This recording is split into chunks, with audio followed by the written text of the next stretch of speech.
안녕하세요. 남간사관학원입니다. 오늘은 학년 전기 아동간호에 대해서 알려드릴 거예요. 그럼 시작하겠습니다. 우선 학년 전기 성장 발달에 대해서 알려드릴 건데요. 학년 전기의 기준을 일단 아셔야 되기 때문에 학년 전기의 기준은 만 3세에서 5세 사이의 아동을 말한다는 거 꼭 준비해 두시고요. 당연히 만 6세가 넘으면 취약을 하기 때문에 취약을 준비하는 시기라는 거죠. 이 학년 전기는. 이 시기에 신체적 발달을 살펴보면 영유아기에 비해서 신체 성장률이 좀 저하가 됩니다. 그러면서 안정 상태를 유지한다는 거고요. 이 학년 전기를 거치면서 대부분의 신체 기관이 성숙이 되고 안정적이며 스트레스나 변화에 적응할 수 있게 된다고 하고요. 시험에는 거의 나오지 않기 때문에 간단하게 알려드리면서 넘어갈 거예요. 특히 신장계는 성인 수준으로 수분을 보유하고 농축시킬 수 있는 정도로 기능이 발달했지만 스트레스 하에서는 여전히 유지 능력이 조금 부족할 수 있다는 거죠. 이 시기의 평균 혈압은 100에서 60 정도로 성인의 혈압보다는 여전히 조금 낮은 수치를 보이고 있고요. 만 6세에 제1 대구치가 맹출된다는 건 치과에서도 많이 나오기 때문에 암기하실 필요가 있고, 운동 능력이 발달해 만 3세에 달리기, 기어오르기, 발끝으로 걷기, 몇 초 동안 한 발로 서서 균형 잡을 수 있다는 거. 이후 4세가 되면 한 발로 능숙하게 뛰고 눈과 손의 협응이 좋아져 공도 잘 잡고 받을 수 있다고 하고요. 5세가 되면 한 발씩 교대로 뛰거나 줄넘기를 할 수 있고 스케이트와 수영 등을 시작할 수 있다고 하는데 시험에 나올 얘기가 아니에요. 그래서 그냥 넘어가시면 될 것 같아요. 만약에 시험에 나온다고 하면 한 문제 정도는 틀려도 괜찮습니다. 60점만 맞으면 되는 시험이잖아요. 이런 것까지 다 외우시려고 하면 너무 힘드실 수 있어요. 심리사회성 발달을 보면 에릭슨 이론에 따라서 주도성, 솔선감이 발달하고요. 이게 실패하게 되면 죄책감을 느끼게 된다는 거죠. 초자, 양심이라고도 합니다. 이 양심은 유아기 말에 발달하기 시작해요. 그리고 그 시기에 발달하기 시작하면서 자신의 행동에 대해서 적절했는지 이런 거에 대한 죄책감을 좀 느낄 수 있는 상황이 옵니다. 그래서 유아기 말에 학년 전기가 되면 모든 걸 자기 스스로 좀 이끌어 보려고 해요. 그걸 주도성이라고 하는 거고, 그래서 이 시기에 아이들이 가장 많이 하는 말이 이거 내가 할게, 내가 해보고 싶어, 엄마 이거 내가 할 거야, 막 이런 식으로 말하는 아이들이 많습니다. 그게 잘 이루어지면 주도성, 솔선감을 획득한다고 하고, 만약에 본인이 주도하려고 했다가 문제가 생기는 경우에 죄책감을 느낄 수 있다는 게 학년 전기의 발달 과제인 거죠. 에릭슨 이론이고요. 프로이드 이론에는 이 시기가 남근기예요. 남근기. 그래서 생식기에 관심을 갖기 시작해서 남녀 아이가 서로의 생식기를 비교한다든지 자기의 생식기를 만져본다든지 굉장히 본인 생식기에 대해서 많이 관찰하는 시기고, 남의 생식기에도 굉장히 관심이 많은 시기이기도 해요. 이 시기를 오이디푸스 단계라고 하는데 이건 뭐 신화에 비롯된 얘기라서 아실 분들만 좀 아시면 좋은데요. 이 시기의 아이들은 이성의 부모에게 좀 집착을 할 수 있어요.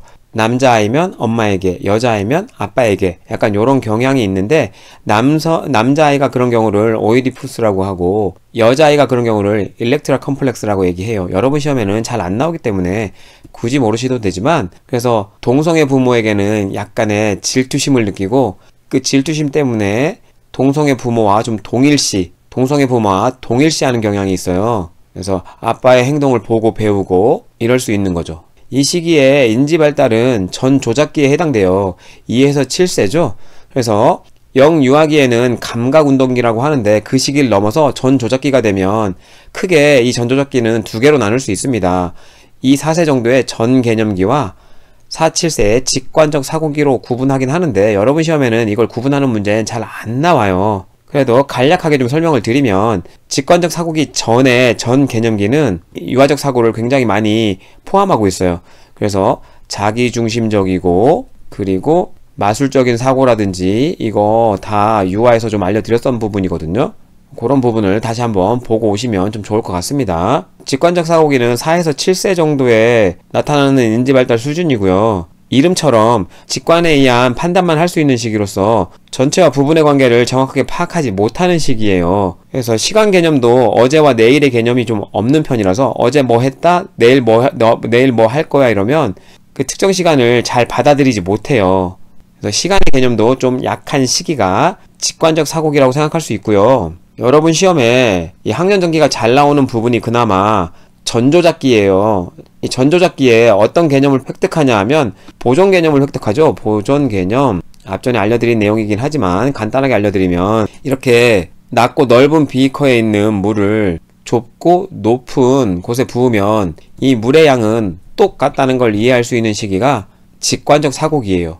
그래서 큰 틀에서는 전조작기에 들어가지만 정확하게 이야기하면 직관적 사고기에 이 보존 개념을 이해할 수가 있습니다. 보존 개념도 굉장히 다양해요. 수의 보전, 길이의 보전, 부피의 보전 이러는데 여러분 시험에는 그걸 구분하는 문제가 나오진 않기 때문에 지금 제가 설명드린 정도만 알고 계셔도 충분할 것 같아요. 그래서 이 전조작기를 거쳐서 자기중심적 사고, 유아기에 해당된다 그랬잖아요. 그것을 벗어나서 타인의 입장을 고려할 수 있는 능력으로 발전할 수 있다는 거고요. 놀이를 통해 많은 것을 이해하고 배울 수 있기에 이 시기에는 놀이가 굉장히 중요하다. 이런 건 좀 시험에 나올 수 있습니다. 성 발달에서 살펴보면 성 정체감과 신념을 형성하는 데 매우 중요한 시기로 동성애 부모와 동일시하는 경향을 보인다고 앞전에도 알려드렸잖아요. 어떤 이유 때문인지도 알려드렸어요. 요런 게 좀 시험에 나왔던 적은 있으니까 여기선 이런 부분을 좀 중점적으로 공부하시면 좋을 것 같아요. 그와 반대로 이성의 부모에게는 애착을 가지고 생식기에 대한 호기심이 매우 강한 시기, 요런 것도 좀 시험에 나올 수 있습니다.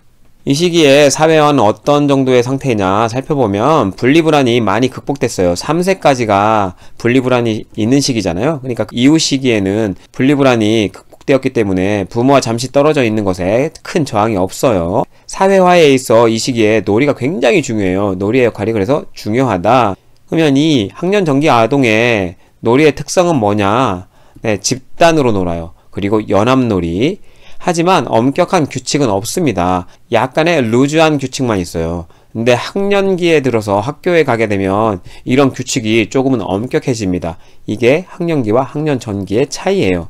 그래서 이러한 집단놀이와 연합놀이를 통해서 신체 사회성 및 정신적 발달이 이루어져요.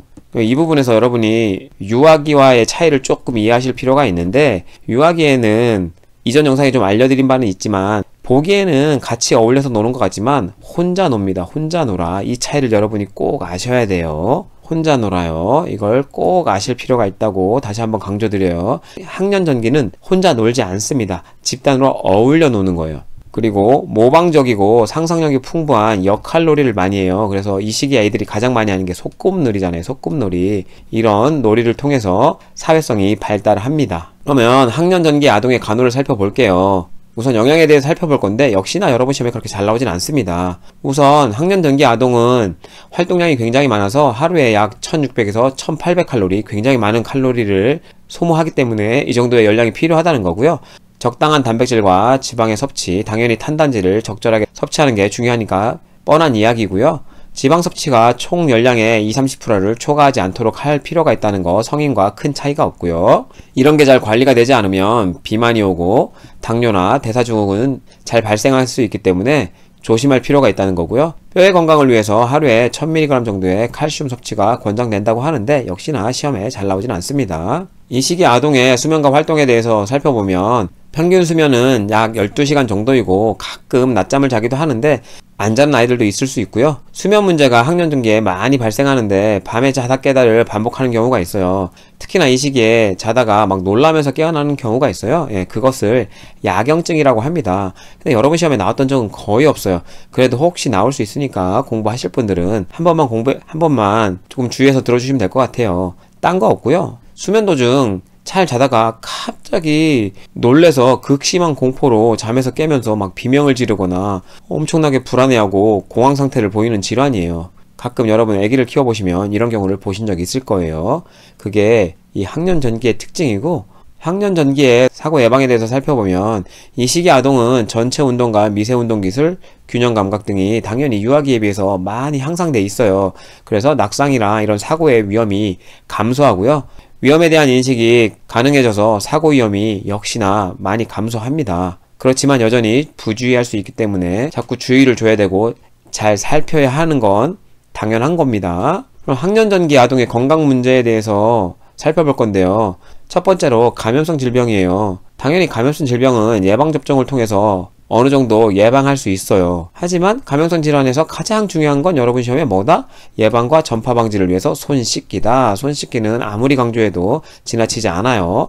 여러분 시험에 감염이 나오면 손 씻기는 무조건 답입니다. 항년전기 아동이 가장 많이 걸릴 수 있는 질환이 결막염이에요. 그래서 이 시기 아동에서 흔히 발생하고 원인은 대부분 세균성이라는데 바이러스에 의한 결막염도 있을 수 있어요. 없진 않습니다. 치료는 바이러스인 경우에는 항바이러스 제제를 주면 되고요. 보통은 자연 치유됨으로 분비물 제거 등의 관리가 중요하다는 거고, 세균성 결막염인 경우에는 당연히 세균이기 때문에 항생제를 처방하는 게 주요 치료 방법이 될 거고, 잘 적용해 줘야 되겠죠. 여러분 아직도 좀 헷갈리시는 분들이 있을 거예요. 진균은 곰팡이고요. 세균은 박테리아를 이야기하고, 바이러스는 그냥 바이러스죠. 그러면 이 안티젠들을 치료할 수 있는 약물은 다 다른 거죠. 얘는 항진균제가 돼요. 항진균제. 그리고 세균은 항생제가 되고요. 바이러스는 당연히 항바이러스제가 됩니다. 그래서 질환에 따라 적절한 약물을 사용해야 돼요. 이런 차이를 좀 구분할 수 있어야 돼요.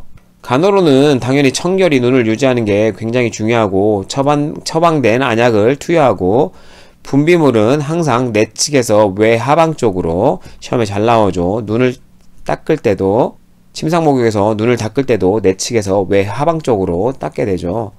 그래서 저런 건 시험에 잘 나오기 때문에 꼭 기억해 두실 필요가 있고, 전파 예방이 무엇보다 중요하다. 그래서 수건을 따로 사용하고, 사용한 휴지는 잘 처리해야 하고, 눈을 비비지 않도록 하고, 손을 자주 씻도록, 손 씻기 굉장히 중요하다고 계속 강조드려요. 두 번째, 중금속 중독이 항년전기 아동에서 또 흔하게 일어나는데, 그 중에서도 가장 흔한 중금속 중독이 납중독이에요. 그래서 여러분 시험에 납중독이 아동에 의해서, 아동간호학에서 좀 나올 수 있고, 아동간호학보다는 지역보건에서 훨씬 더 많이 나와요. 특히나 지역보건에서도, 산업보건이죠. 네.